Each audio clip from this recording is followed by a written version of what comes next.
bem-vindo ao pão do dia. O pão do dia hoje é o pão sírio, tipo pita. E ele é um pão super leve, ele é bom para comer com pastinha, quando você recebe visitas.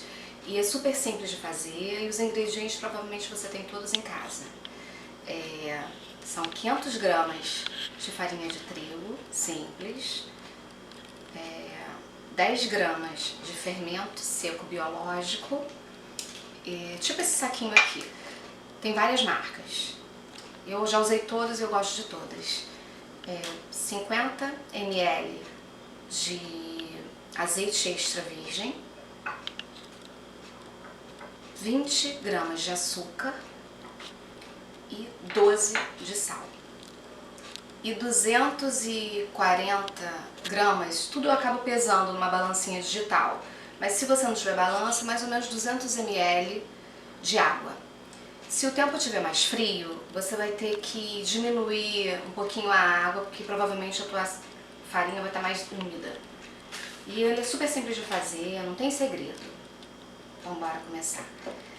Primeiro eu coloco a farinha, aí eu misturo com fermento para dar uma ativada. Eu geralmente uso esse fermento seco, porque aquele em tablete, você às vezes não sabe a procedência. Então ele pode ter sido armazenado de forma indevida, pode ter ficado muito no calor, então ele vai alterar a qualidade do teu produto. Então melhor é esse seco, que não tem erro. Aí misturei, eu misturo açúcar. O pessoal fala, poxa, mas um pão salgado com açúcar? O açúcar ele vai alimentar o fermento, então ele ajuda. Assim como o sal, ele resseca a massa, e geralmente é um dos últimos componentes que eu coloco. Aí misturei aqui. Aí vai misturar o azeite, sempre tentando caprichar na qualidade, porque quanto melhor for a qualidade do teu produto, melhor vai sair o teu pão. Pronto. Misturei. E aqui vai a água. O restinho da água eu acabo misturando com sal, que é para tentar poupar um pouquinho o fermento. Aí aqui eu vou completar com sal. Misturadinha e vamos misturar. Se você não tiver balança digital, para medir meio quilo de farinha é fácil, metade do saco de 1 quilo. 200 ml de água, vai dar uma xícara que custa 200, que é mais ou menos 200, mais metade. Uma colher cheia de açúcar e meia de sal. Mais ou menos isso. E aqui a gente vai começar a mexer e eu vou jogar para a bancada.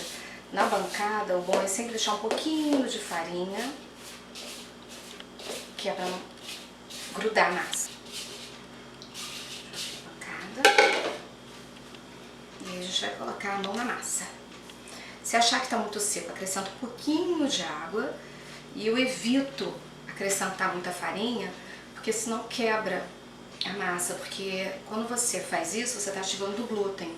Então, quanto mais você coloca farinha, mais você vai ter que mexer na massa para chegar no ponto do glúten de novo. Fica super cheirosa por causa do azeite.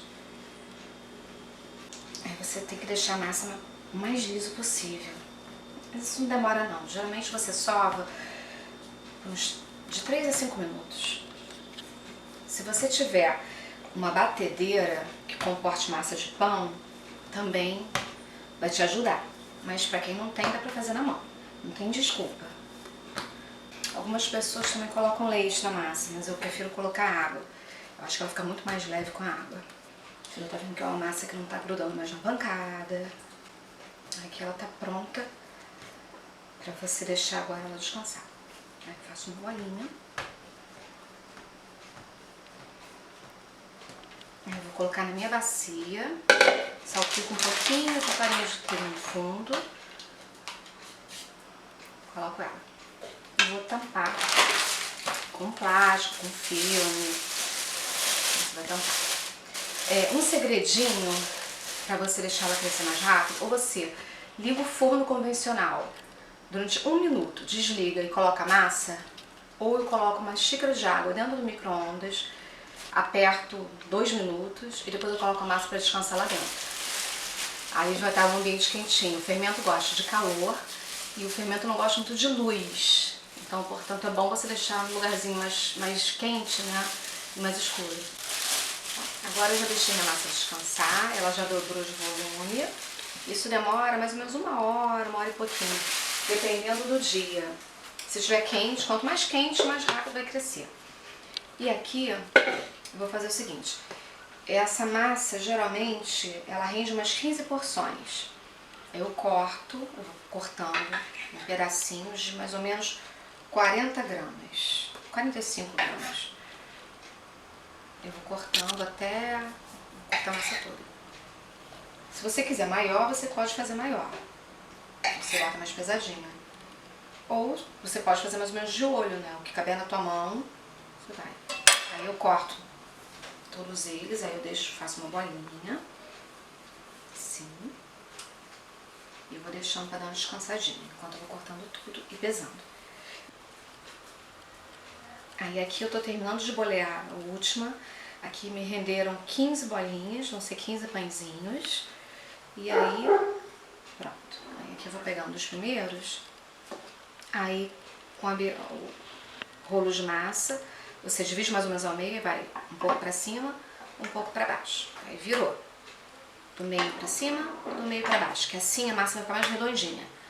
Do meio pra cima, meio pra baixo. Se você quiser ele bem mais fininho, aí você vai abrir mais. E se você quiser ele mais grossinho, você vai abrir menos. Quanto mais fininho, a casquinha dele vai ficar mais fina quando for pro forno. Aí ele vai inchar e vai ficar parecendo um balãozinho. E a casca fica super fina. Isso é para ao gosto. E se você quiser já comer com a pasta mais consistente, quiser ele mais grosso, aí você abre menos. Aí agora eu vou colocar no forno. Geralmente de 6 a 10 minutinhos ele tá pronto. Aí essa eu vou deixar um pouquinho mais grossa. E ficar prestando atenção no forno. Como meu forno ele é bem doido, eu faço sempre um convencional, eu comprei um termostato. Então eu deixo dentro e coloco mais ou menos numa temperatura de 260 a 300. Vou fazer isso com todas elas. Eu vou deixar umas mais grossas só pra você ver o efeito no forno. Essas mais fininhas. Bom, aqui eu já abri toda a massa, tem já uma no forno. Essa aqui são as mais grossinhas, aí vocês depois vão ver a diferença quando saírem no forno. E agora é só aguardar. Pronto, agora nossos pães já ficaram prontos. Aí, com a mesma massa, devido à forma que eu abri, eles ficaram diferentes. Esse aqui, ele fica mais fofinho. Tá vendo? O cheiro maravilhoso. Esse aqui, aquela que era mais fininha, que eu abri bem mais fina, ela dá mais bolhas, às vezes as bolhas ficam maiores. É assim, você come, tem essa casquinha. E esse aqui, na terceira fornada, na hora que eu fui botar no forno, eu pincelei com azeite e botei um pouquinho de alecrim. Mas fica tudo delicioso, eu tenho certeza. Deixa eu provar esse aqui como é que ficou. Aqui tem um azeitezinho com alecrim, que eu amo azeite. Aí dá pra você mergulhar e... Aí ficou uma delícia. E agora dá pra você comer com as pastinhas. Eu faço uma berinjela no forno, que depois eu passo a receita e fica deliciosa com esse pão. E espero que vocês tenham curtido. Coloca lá curtir e se inscrevam no canal. Eu vou tentar colocar uma receita por semana. Obrigada, tchau, até a próxima.